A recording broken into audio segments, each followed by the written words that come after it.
মা তখন জয়রামবাটিতে, শরীর অসুস্থ। রাত তখন গভীর, প্রায় 1টা-1:30 হবে। মায়ের একজন সেবকের হঠাৎ ঘুম ভেঙে গেছে।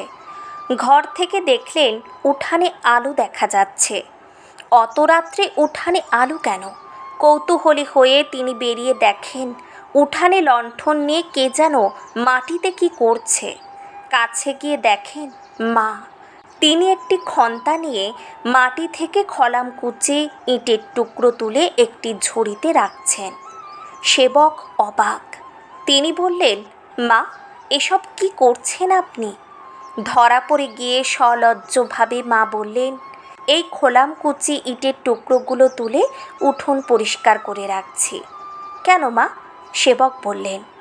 মা বললেন, বাবা, আস্তে কথা বলো, সকলের ঘুম ভেঙে যাবে। তারপর অনুচ্চ স্বরে বললেন, দেখো বাবা, কলকাতা থেকে সব ছেলেমেয়েরা এসেছে। ওরা শহরের লোক, খালি পায়ে হাঁটার অভ্যাস নেই। ওই তো আজ একজনের খোলামকুচিতে পা কেটে গেল, তাই আমি উঠান পরিষ্কার করে রাখছি, যাতে বাচ্চাদের পায়ে না লাগে।